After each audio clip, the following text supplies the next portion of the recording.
Okay, here we are. Good afternoon, everybody. Great to see so many bright and wonderful people here in Hong Kong. All of us are raring to go. My name is Chloe Cho, and I am very excited to be part of this blockbuster panel. Our three panelists are people you've seen many, many times on the airways, whether it's on TV or in newspapers, and I'm so glad and delighted and honored to be presiding over this panel. Just a quick intro, even though we did have that. Jing Ulrich, somebody who is often called the unofficial voice of China. I'm used to getting her perspective when it comes to the macroeconomic view, investment strategy, and even her thoughts on China. But it's interesting to get her here to talk about this role of the board. We have Peng T, Managing Director of Monk's Hill Ventures. Many of you may know him as the co-founder of Match.com, Incentuate, Interwoven, GSR Ventures. His long list of accomplishments certainly impresses us all. We have Dave McClure, founder of 500 Startups. He just clarified to me that he didn't invest in 2,500 startups. My gosh, only just 1,500? Really? I thought, why are you off about 1,000? Internet inflation. Yeah. It's the kind of world that we're in right now. So what's interesting is that we're here to talk about the role of the board. In this era where there is so much talk about investor activism, the first question that I'd like to ask the panel is, does that kind of same spirit need to be reflected in the boardrooms, right? Investor activism, then shareholder activism, and boardroom activism. Let's kick it off with you, Dave. So if small startups end up getting that same kind of spirit in the boardroom, will that help or hurt their business?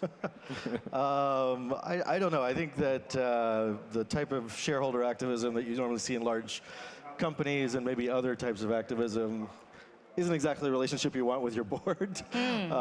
But I think you should be trying to focus on a couple of things in your board meetings, whether you're hitting the numbers, whether you have cash to operate the company, if you have to make strategic decisions for hiring or something. Sounds like we've got some other noise coming in there. Yeah, so hopefully you work out those things and be on the same page. So Peng, what's interesting about your career is you started out as a startup entrepreneur, and now you are a super VC. You have experience in Silicon Valley, also had great luck in China, now setting your sights in Southeast Asia. Yep. So the role of the board in terms of offering guidance, advice, how critical is it? I think there are two things a typical board does, and they can actually be separated. One is just governance, making sure things are done right, making sure, if you set some goals, you meet them. But the other thing is sort of like mentorship, networking, advisor, and you don't, as a startup entrepreneur, you don't have to get both of these in the same person, right, or the same group of people. You can have a different group of advisors, and the board can serve just as an oversight, which is needed. I think Dave was mentioning to me, the VCs with lots of money in the company want to make sure that you don't take the money and go home with it, stuff like that. Jing, you represent somewhat a corporate warrior, essentially. Here you are, very successful at a global bank, JP Morgan. Your experience is probably different, more on the advisory role as an independent board director. You were previously with GSK, now with the Italian luxury menswear group, Zegna. Tell us the kind of role that an independent board member can bring to a big company, a multinational. Well, independent board members, I think, bring a lot to the table. That's why nearly every listed company in the world has a board. I think that's, a regulation, a rule that companies must abide by. For multinational companies and for smaller companies, even startups, I think boards can serve a very effective role in terms of providing guidance, setting the strategic guidelines. But the day-to-day operations are actually done by executive directors, the CEO and his management team, rather than board members. I think for startup companies, we also have to realize, do you actually want a board? Because it's not compulsory that new companies must form a board right away. Maybe initially they should start thinking about setting up an advisory board. That's much more loose in terms of association with a company than a board. So advisory board members can also fulfill a similar role in terms of networking, providing guidance, offering mentorship. But the day-to-day operations are really off limits to advisory board members. So there are two differences, two things, right? Advisory board or actually a corporate board. But also for young companies, how do you even start finding board members, right? They're So that usually is friends or important. family members, right? It's all part of the Right, same friends and family yeah. are okay, but as your company matures, you really need to find directors that are digitally savvy, that have worldly experiences, that can bring a lot to the table. The last thing I want to say is a lot happens in the boardroom. I've attended many board meetings in my lifetime, but what's more important is actually what happens outside the boardroom. So a board is really a comprehensive, social, robust social system. So when you're getting on a board, you're with 13, 14, 15 directors, your fellow directors. You form friendships. You form relationships, working relationships with these fellow directors. So what happens outside the boardroom is as important as what happens inside the boardroom. Absolutely, but will it help? Will the role of a board member actually get more important or become more active if their pay, if their remuneration is tied to their performance as what happens to a CEO? Well, it's a fiduciary duty, right? As a board member, if you serve on the board of a public company, as a director, your fiduciary duty is to shareholders. So the board provides checks and balances to make sure that the CEO and the executive team doesn't deviate from the strategic direction set by the board. Actually, CEOs are appointed by the board, and the board has a right to fire the CEO if he or she doesn't do the right job. Oftentimes, CEOs who are not doing a good job don't get fired, as many of you might have seen firsthand. One of the bad examples, one of the good examples, I should say, among companies that went bad because of bad boardroom decisions, bad managerial decisions, Kodak is one of them. Peng, you've been through the era since Web 1.0. Yeah. You want to shed light? So there's a lot of things you cannot hold a board accountable for, specifically, quarter-to-quarter performance, a lot of executive decisions. But one of the things you can hold the board accountable for is if the strategy is wrong, and it's been wrong year over year over year. When a company which invented, in this case, digital photography, just walks off a cliff and runs out of money and files Chapter 11, yeah, the board can be held accountable. That being said, what about like Yahoo? Should that board be held accountable for their performance? good question. So I think they've been walking off a cliff for over 10 years, I think. Yes. So in your with the case, exception of owning Alibaba and then Yahoo Dave, Japan. what do you think Yahoo should do? So Kodak is a great example. The management made bad decisions. The board also joined the party, and the company, which was synonymous with photo taking, just disappeared. Then if that's the case, Yahoo, what is going wrong? We seem to have a bright CEO in the name of Melissa Mayer. I would not profess to piss on Marissa Mayer and piss her off. I don't know a goddamn thing about public boards or even late-stage boards. Most of my involvement in boards has been with early-stage companies, where usually I think the role of the board is actually quite different than in a corporate. In a public company or a large company, I think the role of the board is a little bit more stable in trying to ensure, what you were talking about, quarter-to-quarter performance, maybe annual performance. I think in early-stage companies, the board's just trying to figure out if it can survive. Yeah. And a lot of times, are they going to run out of cash? And is there product market fit? And are you scaling the company? And indeed, occasionally, if is the CEO doing a good job? I personally really hate being on boards. I have not found.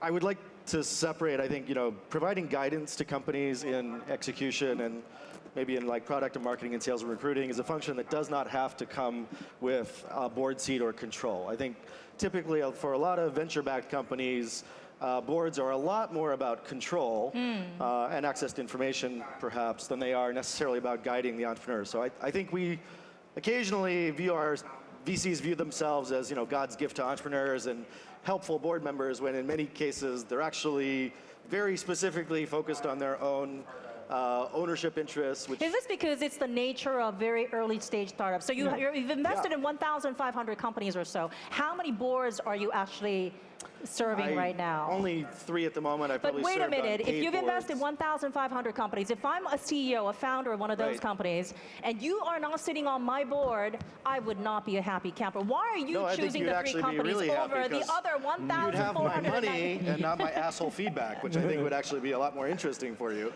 At the very least, I wouldn't be able to fire you. Of the 7 or 8 boards that I've been on, I've actually been involved in firing 2 CEOs, which was very unpleasant for me and for the other person, probably more so for them. But those companies were not successful in either of those cases.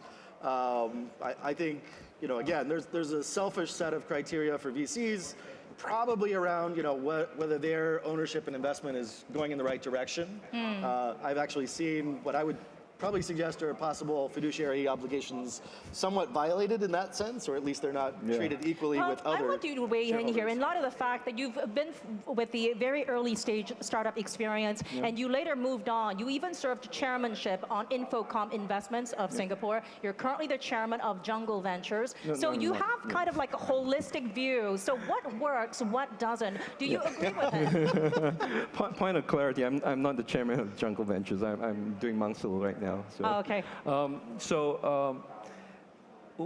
One of the ways I look at startup boards specifically, right, is like the physician, right? First, do no harm. And then if you can help, great, but do no harm.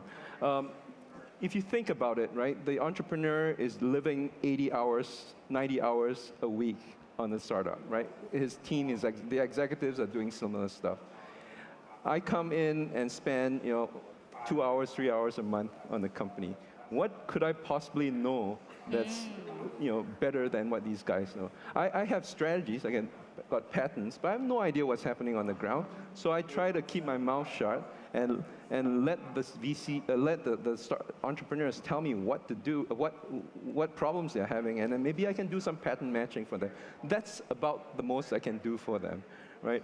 If they want some connections to get some sales, okay, maybe I can do that. But again, in those advisory roles, I'm actually not necessarily a board member. I'm just a helper. Right. So Jing, I want your perspective. I mean, obviously, this is kind of maybe at a startup stage, but when you are a global multinational and they end up getting somebody as prominent with capital market knowledge, with all this debt experience, investment criteria and all that stuff, then obviously you're bringing some real serious value that they couldn't get in-house. Well, I think board members are not supposed to be experts at exactly what the company is supposed to do, because you leave the day-to-day operations and the technical side of things to the experts who are the executive directors. But board members oftentimes are older, more experienced, they bring judgment, they bring a lot of years of experience to the table, and they also provide the checks and balances.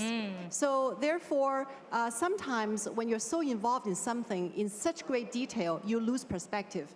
But board members, if they do their job correctly, they can actually help add a much broader perspective to the CEOs and his management team. But also, I think it's very important the dynamic between board members and executive directors, right? The chairman and the CEO. Oftentimes in the West, especially in the UK, the chairman and the CEO are 2 different people. Right. In the US, I think about 1/3 of the listed companies have separate roles for the chairman and CEO. Some, it's still one person, right? So if the chairman and the CEO are 2 different people, the dynamic have to really work. It's perhaps the most important relationship in the boardroom, right? But also for board diversity, I think the board has to be a very well diversified group, not just in terms of gender, but also in terms of experience and personalities. So some people are big visionaries. They're not good at analytical analysis, details. Some people are good at advising youngsters. They may not be good at technical side of things. So you need to put together a board that's very well balanced, very well diversified. Hopefully people with different work experiences and coming from different cultures and from different genders as well. So female representation is something that I wanted to pick up on also, whether older is better. So female representation, how important is that? There has been a lot of studies done on this, Chloe. MSCI has done some detailed work on female participation on boards.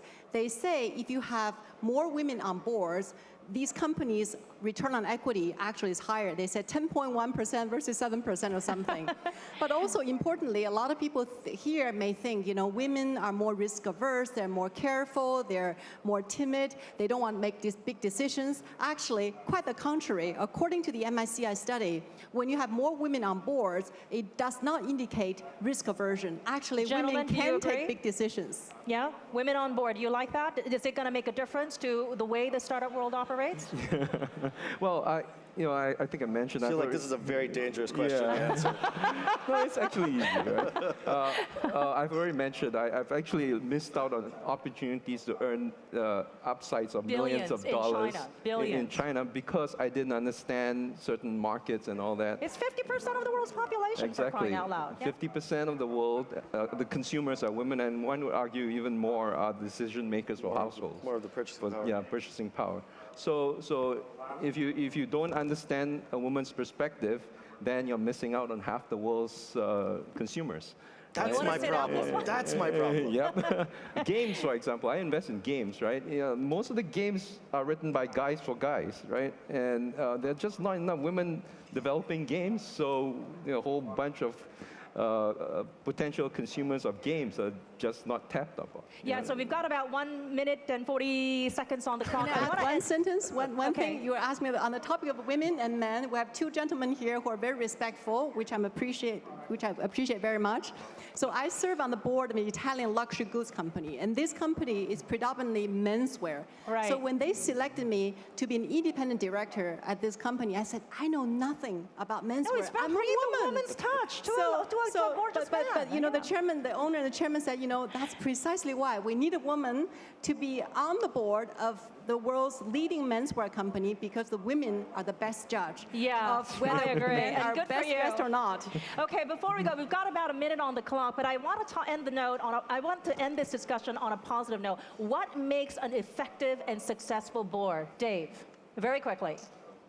Short and to the point, and focused on a few number of objectives. Okay, Dave. Peng? They work well together, have fun, and are very focused. I think it boils down to the board culture. So everyone has to be collegiate, have to be supportive of one another, and they have to work towards the same goal. Okay, well, thanks so much for that. That is our panel, our blockbuster panel. Jing Ulrich of JP Morgan, Peng T of Monk's Hill Ventures, and Dave McClure of 500 Startups. I hope many of you were able to take away their points on what works and what doesn't work. And I'm Chloe Cho. Thanks so much, and see you again soon.